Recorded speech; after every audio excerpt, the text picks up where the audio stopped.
एक बड़ी पुरानी कहावत है कि किसी का घर जला तो किसी ने हाथ सेक लिए। कुछ ऐसी ही ये कहावत बांग्लादेश के साथ हो रही है। बांग्लादेश में हालात इस वक्त बहुत ज्यादा खराब हैं। ऐसा लग रहा है कि बांग्लादेश एक बार फिर से 1971 वाली सिचुएशन में आ गया, माने बिल्कुल आजादी वाली, जहां से उसे सब कुछ शुरू से शुरू करना पड़ेगा। ये भी तय है कि बांग्लादेश के इस क्राइसिस का असर लंबे वक्त तक रहने वाला है और यहाँ पर हाथ सेकने का मौका इंडिया के पास है। जी हाँ, मतलब ऐसा नहीं है कि इंडिया नहीं चाहता है कि बांग्लादेश में सब कुछ ठीक हो जाए, पर एक गणित के हिसाब से अब इंडिया के पास एक बार फिर से किंग बनने का मौका है। वैसे किंग बनने का मौका ना कहकर ये कहना इतना ज्यादा सही होगा कि अपना तख्त वापस लेने का मौका है, क्योंकि अंग्रेजों के कब्जे से पहले तक हम ही किंग थे। लेकिन हम कैसे फिर से किंग बन सकते हैं, चलिए पूरी डिटेल से आपको समझाता हूँ। देखो, बांग्लादेश में छिड़ी जंग की वजह से वहाँ की प्रधानमंत्री शेख हसीना देश छोड़कर इंडिया आ गई हैं। सैकड़ों लोगों की मौत के बाद अब अंतरिम सरकार बन रही है। इस बीच भीड़ की हिंसा रुकी नहीं है। Bangabandhu museum, Indira Gandhi cultural centre जैसी कई गैर राजनीतिक जगहों पर भी तोड़फोड़ हुई है। इन हालात का असर बांग्लादेश के फलती फूलती टेक्सटाइल इंडस्ट्री पर भी पड़ रहा है। बांग्लादेश टेक्सटाइल इंडस्ट्री का मैंने खास तौर पर जिक्र इसलिए किया है क्योंकि यह बांग्लादेश की यूएसपी है। चीन के बाद बांग्लादेश दुनिया में कपड़ों का दूसरा सबसे बड़ा एक्सपोर्टर है। जी हाँ, इंडिया से भी बड़ा है। इंडियन एक्सप्रेस की एक रिपोर्ट के मुताबिक हिंसा और तोड़फोड़ के डर से Bangladesh garment manufacturers and exporters association ने सभी मिल मालिकों को अनिश्चित काल तक फैक्ट्रियां बंद रखने की सलाह दी है। यह एसोसिएशन बांग्लादेश की बांग्लादेश टेक्सटाइल इंडस्ट्री का एक बड़ा ग्रुप है और इसके सहमने और घबराने का मतलब होगा बांग्लादेश की पूरी इकोनॉमी का सहम जाना। इधर इंडिया ने भी बांग्लादेश से लगे अपने बॉर्डर सील कर दिए हैं, इसलिए दोनों देशों के बीच होने वाला बिजनेस भी अब ठप हो गए। और इन्हीं सब चीजों के चलते इंडिया में कुछ एक्सपर्ट्स ये मानते हैं कि भले ही इस पूरे क्राइसिस से इंडिया बांग्लादेश के बिजनेस में घाटा हो रहा है, लेकिन इंडिया की टेक्सटाइल इंडस्ट्री को फिलहाल फायदा हो सकता है। इन्हीं तमाम पॉसिबिलिटी के चलते 2 दिन में इंडिया में कपड़ा बनाने वाली कंपनियों के स्टॉक्स 20% तक बढ़ गए हैं।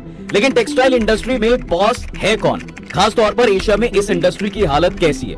यहाँ पर दिलचस्प चीज ये है कि कैसे इंडिया के साथ चाल चली गई और वो नीचे आ गया। तो वहीं बांग्लादेश के सही वक्त पर कुछ सही फैसलों ने टेक्सटाइल इंडस्ट्री का पूरा डायनेमिक्स बदल दिया। वक्त में थोड़ा पीछे चलते हैं और आसानी से समझने की कोशिश करते हैं। तो बात है साहब 18वीं सदी की। कपड़ों के मामलों में इंडिया जैसी दुनिया में कोई दूसरी जगह नहीं थी, क्योंकि यहाँ मलमल बनता था। ये मलमल ऐसा था कि दुनिया में इसकी मिसाल दी जाती थी।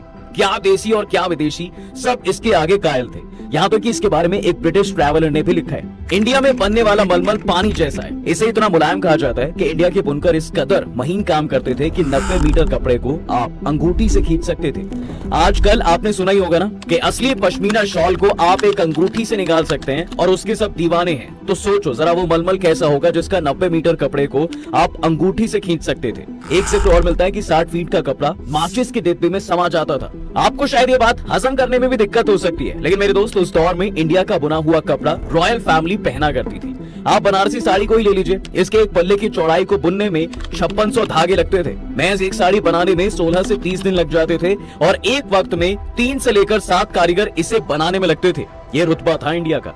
अब कंपटीशन हर दौर में होता है, उस दौर में भी था। हर कोई टेक्सटाइल में इंडिया को पीछे करना चाहता था, लेकिन पीछे करना तो बहुत दूर की बात थी, वहां कोई बराबरी भी नहीं कर पा रहा था। हाल ये था कि इंडस्ट्रियल रेवोल्यूशन के बाद भी मशीनों का इस्तेमाल करके भी ब्रिटेन इंडिया में बने कपड़ों की बराबरी नहीं कर पा रहा था।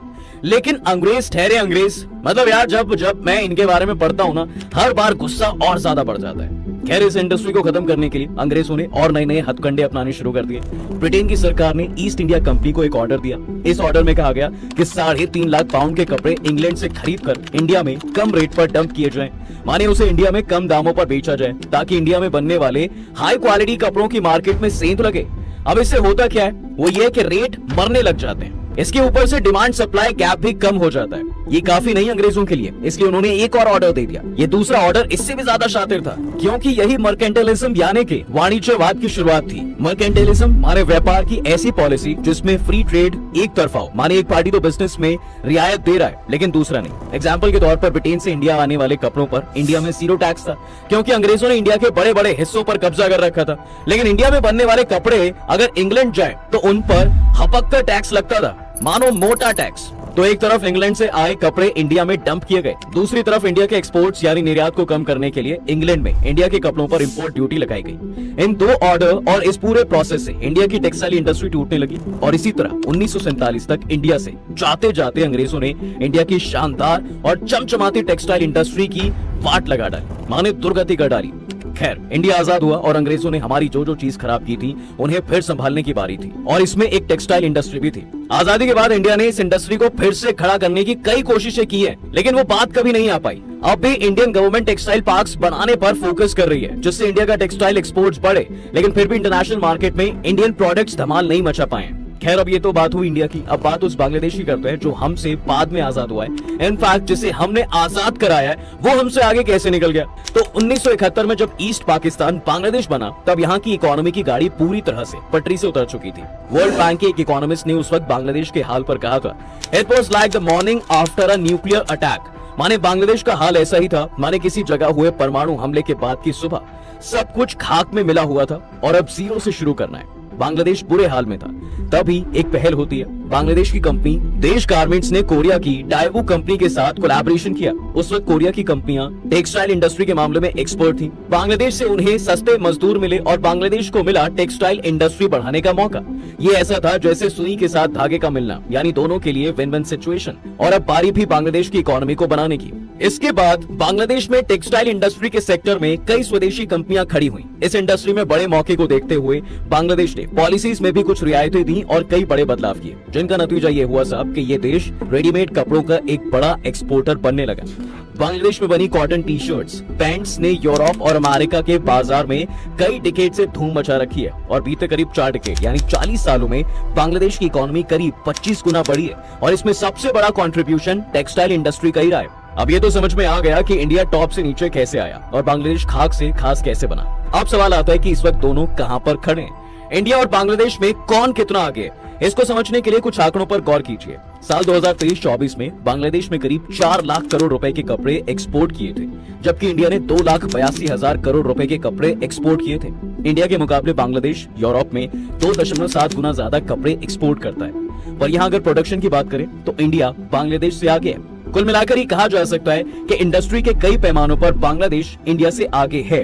अब यहाँ पर एक चीज कॉमन भी है। बिजनेस स्टैंडर्ड की एक रिपोर्ट के मुताबिक बांग्लादेश में चलाने वाली 25% मिलों के मालिक इंडियंस हैं।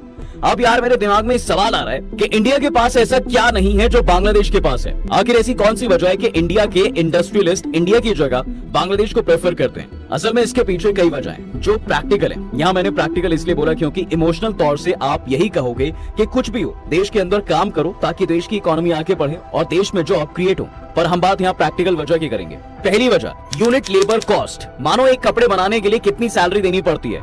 बिजनेस इंडिया की एक रिपोर्ट के मुताबिक बांग्लादेश में एक शर्ट बनाने में कंपनी पर मजदूरी का खर्च 18 रुपए आता है, जबकि इंडिया में एक शर्ट बनाने में 41 रुपए मजदूरी के तौर पर खर्च होते हैं, यानी 2 गुने से भी ज्यादा। दूसरी वजह है लेबर कानून। बांग्लादेश में लेबर कानून काफी इजी है और इसी वजह से वहाँ बड़ी मिलें स्टैब्लिश हो पाई हैं, जबकि कंपैरेटिवली सख्त कानूनों की वजह से इंडिया में 80% मिलें छोटी हैं और अनऑर्गेनाइज सेक्टर का हिस्सा है। इसकी वजह से विदेशी बिजनेसमैन बांग्लादेश को भी प्रेफर करते हैं। तीसरी बात है ऑर्डर और डिलीवरी के बीच का टाइम। इंडिया में ऑर्डर मिलने से डिलीवरी होने तक एवरेज 63 दिन लगते हैं, जबकि बांग्लादेश में सिर्फ 50 दिनों में ऑर्डर डिलीवर हो जाता है। इसमें मेजर गलती किसी की भी नहीं है, क्योंकि इंडिया के मुकाबले बांग्लादेश बहुत छोटे एरिया वाला देश है।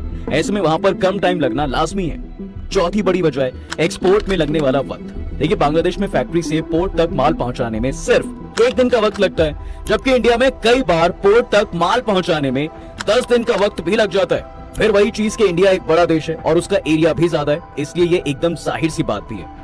बस इन सभी वजहों के चलते इंडिया के मुकाबले पड़ोसी देश बांग्लादेश टेक्सटाइल प्रोड्यूसर्स और बिजनेसमैन के लिए आसान ऑप्शन हो जाता है। अब ऐसा नहीं है कि इंडिया की सरकार इन दिक्कतों को सुलझाने की कोशिश नहीं कर रही है। साल 2020 में इंडिया में लेबर कानूनों के पहले के मुकाबले आसान बनाया गया है। इंडिया सरकार ने कपड़े के प्रोडक्शन को बढ़ाने के लिए इंसेंटिव का प्रोविजन भी बनाया, लेकिन अभी इसका रिजल्ट नहीं मिल पाया है। लेकिन बीते कुछ दिनों में जिस तरह से बांग्लादेश में हालात बिगड़े साहब, अनस्टेबिलिटी आई है और इंडस्ट्री को झटका लगा है, उससे इंडिया की टेक्सटाइल इंडस्ट्री के लिए एक खिड़की खुलती दिख रही है। बिजनेस स्टैंडर्ड की ही एक रिपोर्ट के मुताबिक इंडिया को हर महीने 300 से 400 मिलियन डॉलर यानी 2500 से 3300 करोड़ रुपए का फायदा हो सकता है। लेकिन हमारा धंधा सिर्फ बांग्लादेश के हालात के भरोसे तो बैठा नहीं है और ना ही बैठता है। ऐसे में अगर हमें फिर से अपना वही मुकाम हासिल करना है तो और भी ज्यादा मेहनत करनी होगी, ताकि ये सिर्फ एक टेम्पररी प्रॉफिट बनकर ना रह जाए। पड़ोसी देश में हालात बेहतर हो, लोकतंत्र बहाल हो, ऐसी उम्मीदें इंडिया भी करता है। बाकी आपको क्या लगता है, इंडियन गवर्नमेंट को क्या करना चाहिए कि इंडियंस को बांग्लादेश नहीं इंडिया में ही बड़ी बड़ी मिल लगाएं और यहाँ की टेक्सटाइल इंडस्ट्री फिर से वही मुकाम हासिल कर पाए? मुझे कमेंट करके जरूर बताइएगा। वीडियो अगर आपको पसंद आई है तो इसे लाइक और शेयर जरूर करें और जाते जाते चैनल को सब्सक्राइब करना बिल्कुल ना भूलें।